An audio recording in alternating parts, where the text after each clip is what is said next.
Hello everyone, welcome to PW OnlyIAS YouTube English channel. I am Nikhil Ram and I'm here once again with another chapter of Indian Polity, chapter 17, emergency provisions.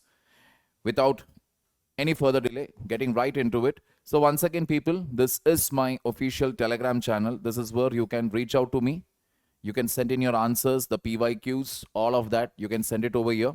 Any queries or doubts that you have, that also you can ask it over here. Please utilize this platform for any support or guidance that you require. Now, the introduction part of our chapter.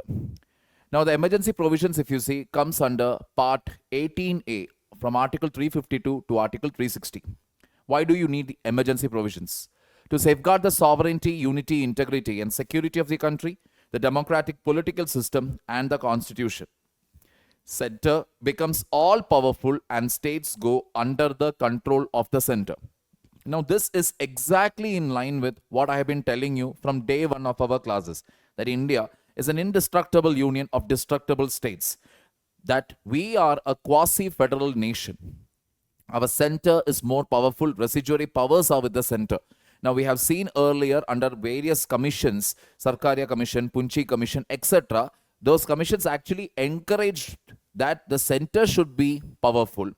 Whereas, when we talk about the Rajamannar recommendations or Anandpur Sahib resolutions, etc., they were actually in favor of distributing the residuary powers among the states. All right. So the emergency provisions per se, if you see, actually shows that the center is mighty, the center is powerful. It converts the federal structure into a unitary one without amendment. Article 352 is generally declared. An emergency is declared under Article 352 during war, external aggression, or armed rebellion. It is known as national emergency and it employs the expression proclamation of emergency. Article 356, on the other hand, is basically declared when there is a failure of constitutional machinery within the state, known as President's Rule, state emergency, or constitutional emergency. Article 360 is the financial emergency, basically declared due to a threat to the financial stability or credit of India. That is simply means the debt of India is going on increasing and we are no more capable of borrowing money from anywhere. Taking the discussion further forward, national emergency. Grounds of declaration. Now, normally a national emergency under Article 352 is declared on ground of war or external aggression, which is otherwise known as external emergency. And it is also declared on ground of armed rebellion, which is known as internal emergency. Now, a specific thing to note here is armed rebellion was not the terminology used originally in the Constitution. Originally, the terminology used was internal disturbance. But like many other things, when the founding fathers thought that of our constitution, when they thought they will use internal disturbance in the constitution, little they would have expected that almost 24-25 years down the line, that literally the country will be put under emergency on ground of internal disturbance. Because of Indira Gandhi government such a move, 44th constitutional amendment was passed later, where it was made it very clear that only if the rebellion is armed, you can declare an emergency. Even before the actual occurrence of the above, president can declare an emergency. Means what? You don't have to actually wait for the war or the external aggression or the internal armed rebellion to actually occur. Even when you see that there are conditions, that the condition is literally looking as if armed rebellion is going to start or war is going to start or external aggression is there, about to start, the president can actually declare a national emergency under Article 352. President can issue different proclamation even if other proclamations are already existing. This was added by the 38th Constitutional Amendment Act 1975. Means, if already there is a proclamation of national emergency for a particular area, even then the president can declare a national emergency for the whole country or for that whole area, etc. Entire country or part. That is what it means. You can declare national emergency either for a specific region or for the whole country.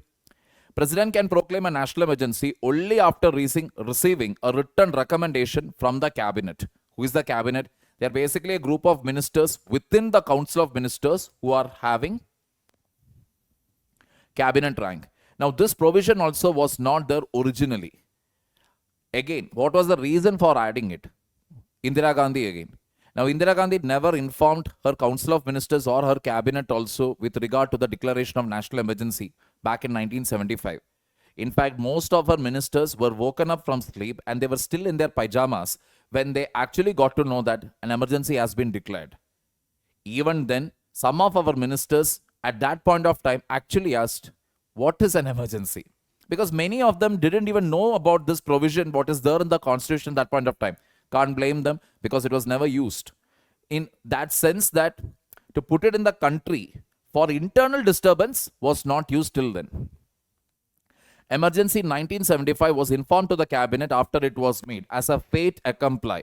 That means already after it was put in, already after it was imposed, after that only the cabinet was informed about it. Taking it further forward, 44th Constitutional Amendment brought this safeguard. That is, you need cabinet's written recommendation for imposing national emergency. 38th Constitutional Amendment made emergency immune from judicial review, which was subsequently deleted by the 44th Constitutional Amendment. Now, earlier also I have told you, 44th Constitutional Amendment's basic purpose was to rectify all the wrongdoings that had happened during the emergency time period or before that also. Literally today, if you ask me, 44th Constitutional Amendment has literally made it close to impossible with regard to declaring an emergency. At the same time, revoking an emergency has been made incredibly easy. Minerva Mills case of 1980, Supreme Court declared the proclamation of national emergency can be challenged in a court on the ground of malified or that the declaration was based on wholly extraneous or irrelevant facts or is wholly absurd or perverse. What does that mean? Simply means that now national emergency, once it is declared, it is subject to judicial review. Court can literally look into the whole process of it. That is, whether due process of the procedure established by law, has it been maintained or not? Has it been followed or not? Clear. Parliamentary approval and duration. Now, it must be approved by both houses within 1 month of proclamation. Originally, it was 2 months, which was reduced after the 44th Constitutional Amendment. So, 44th Constitutional Amendment made the time period for approval to 1 month. Now, in the case if Lok Sabha is dissolved or Lok Sabha is undergoing this dissolution process within 1 month, then in that case, the proclamation will survive till when? Until 30 days from the date of first sitting of Lok Sabha. So during this time period, it has to be passed in the Rajya Sabha. Means if Lok Sabha is dissolved or Lok Sabha is in the process of dissolution, then they may not get the time to actually look into the emergencies approval, etc. So then there are 2 conditions needs to be met. First, in the next Lok Sabha, it should get passed. But before that, first it has to get passed in the Rajya Sabha. If it gets defeated in the Rajya Sabha itself, then no emergency. But in case the Rajya Sabha passes it, once the new Lok Sabha is formed, then 30 days, until 30 days from the first sitting to 30 days, within that 30 days time period, they have to get it passed. Moving on. Once approved, the emergency continues for 6 months. And this can be extended indefinitely by seeking an approval for its continuation every 6 months, which was also added by the 44th Constitutional Amendment. If dissolution of Lok Sabha takes place during this period, same provision as proclamation. And is again, during this, now you want to extend it every 6 months, you are extending it. But let us say the Lok Sabha gets dissolved during this period. So if it gets dissolved means what? Then from the date of first sitting to 30 days, within that the new Lok Sabha should approve it, provided meanwhile the proclamation for continuation, the approval for continuation gets passed in the Rajya Sabha. You require a special majority for this, which was also added by 44th Constitutional Amendment. Originally, it was just simple majority. And what is that special majority? A majority of total membership of the House, 2/3 of the members present and voting. Both these conditions needs to be satisfied for passing or for the proclamation of a national emergency. Revocation of proclamation can be revoked at any time by the President, and no parliamentary approval is required. President must revoke if Lok Sabha passes a resolution disapproving its continuation. Again, this was added by 44th Constitutional Amendment. That means President can revoke it at any time. Parliamentary approval is not needed. But in case President does not revoke it, then if the Lok Sabha passes a resolution for its revocation, then again it can be revoked. This also was added by the 44th Constitutional Amendment. Now the interesting thing here is, originally, like I told you, no control over revocation. So how many members should support it? How many members of Lok Sabha needs to support such a resolution? Just 1/10. If 1/10 of members of Lok Sabha give a written notice to the Speaker or the President, if the House is not in session, a special sitting of the House should be held within 14 days for the purpose of considering a resolution disapproving the continuation of the proclamation. Clear? Now for approval you need what? You need Parliament. You need special majority. For disapproving it, either a President's order or just a revocation resolution from the Lok Sabha, and simple majority is more than enough.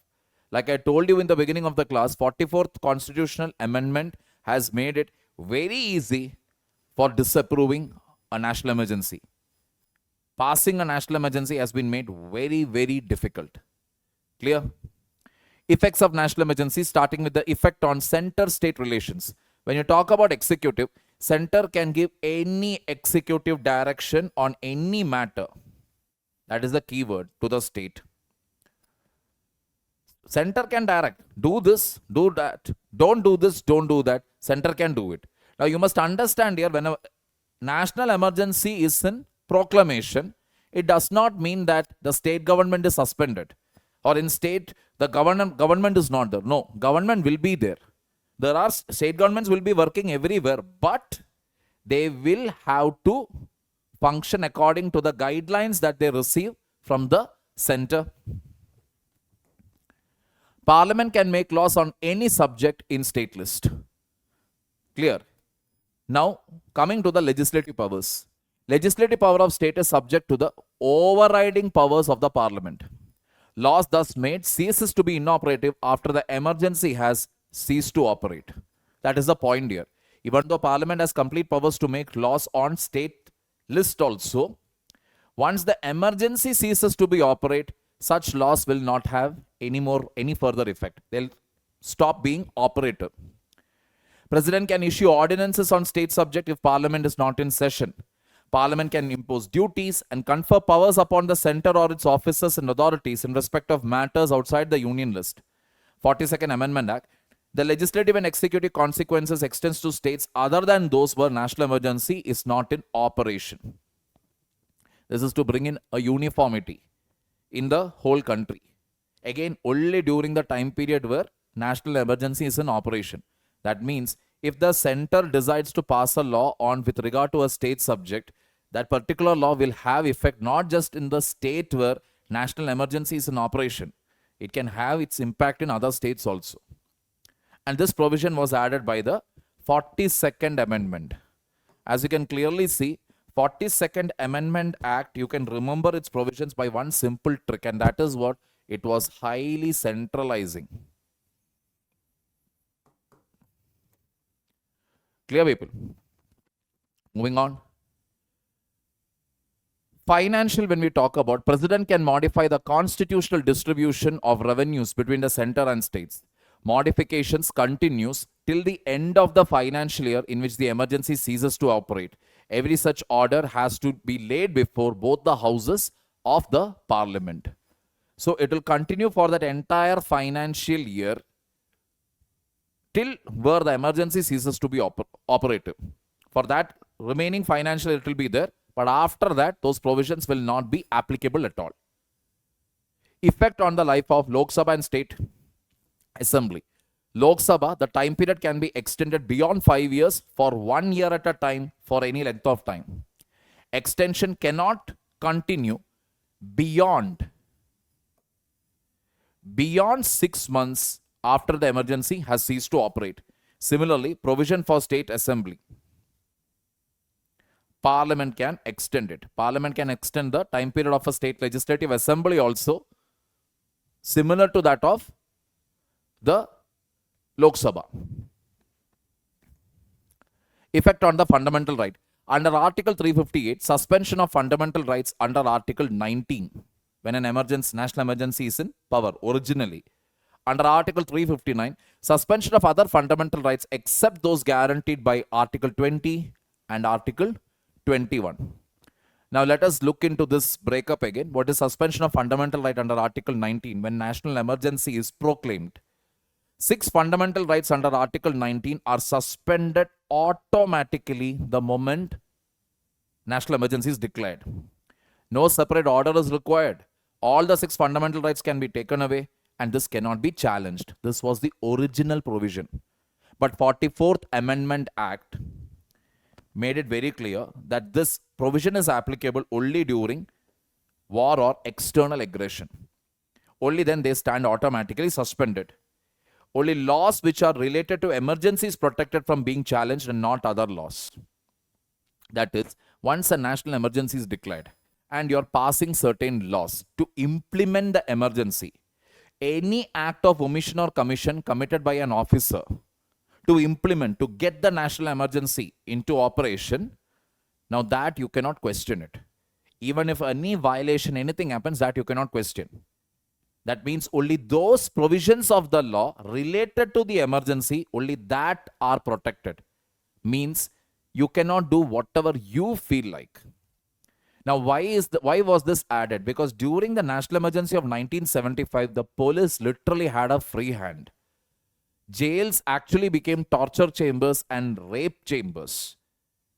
So many instances, many cases of history, etc. Today, most of the people are no more alive. Whoever underwent those torture, they have either died a very bad death or they continue to suffer the traumas of whatever they had to undergo during the emergency period.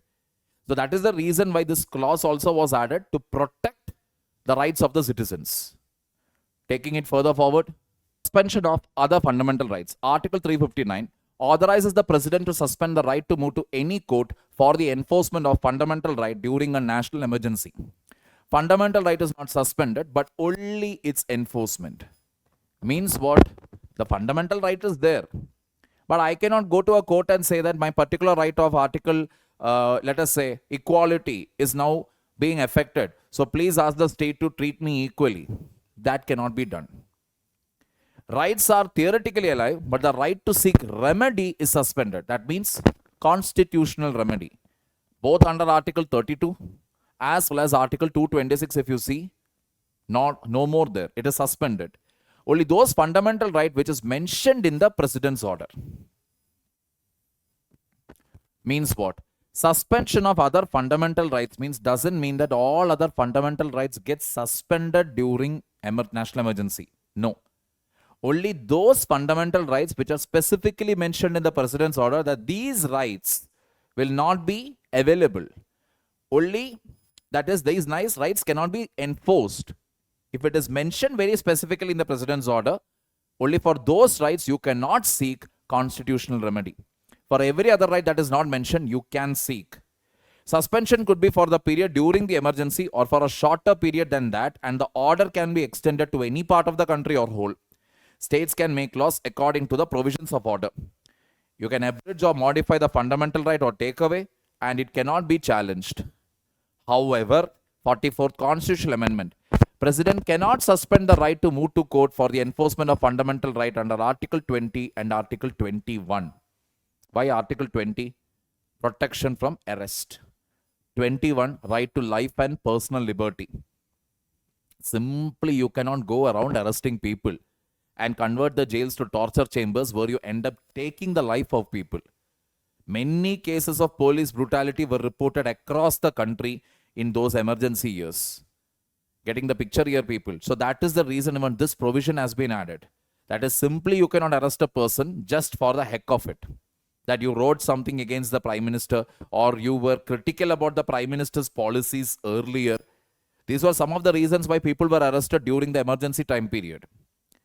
Only those laws which are related to emergency are protected again. Like I told you, just like the earlier provisions again, whichever laws are there, specifically mentioned to implement the emergency, only for the execution of those laws, protection is there, otherwise nothing. Distinction between Article 358 and Article 359. If you look at Article 358, it is exclusively for Article 19 only. Whereas Article 359, it is fundamental right that is specified in presidential order. Article 358, when we talk about, it is automatic suspension. Whereas Article 359 comes into action only after the presidential order. Article 358, it is valid only for external emergency, whereas 359, it is both. Article 358 talks about suspension of Article 19 during entire period of emergency. On the contrary, Article 359 can be either for the entire period or for a shorter duration. Article 358 can be for the entire country. Article 359, entire or part. Why entire country? Because obviously, this is to do with what? External emergency. Article 358 again, complete suspension of Article 19. Article 359, if you talk about, Article 20 and Article 21 are exceptions to it. Article 358 make any law which is inconsistent with Article 19, while Article 359 make any law that is inconsistent with fundamental right that is mentioned in President's order. And finally, declarations made so far. 1962, we had declared because of the Chinese aggression, and this was in phase till 1968. National emergency, I'm talking about, external emergency. So that is the reason why separately we did not give another proclamation in 1965, because already an emergency was in action that time. So that is why in 1965 we did not give another proclamation. Then we have 1971 and 1975. 1971 by Bangladesh Liberation War. And 1975 was the emergency that was declared due to internal disturbance. 1971 and 1975 proclamations were revoked in March 1977.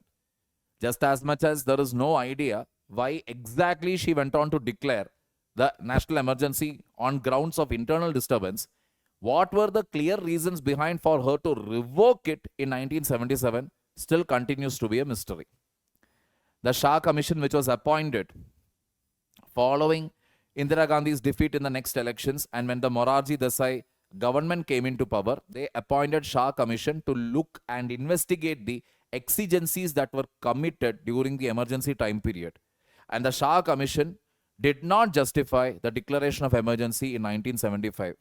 They basically found that whatever internal disturbances the government gave as a reason to declare the emergency were uncalled for, and they found the former Prime Minister also guilty of, literally misusing of powers and all that. Clear? So that was with national emergency. Next, what we are going to see will be the President's rule. Something which was very controversial in the 60s, 70s and 80s. But later, it just got diminished. And today, we hardly hear about it. Clear? So let us look into our next topic.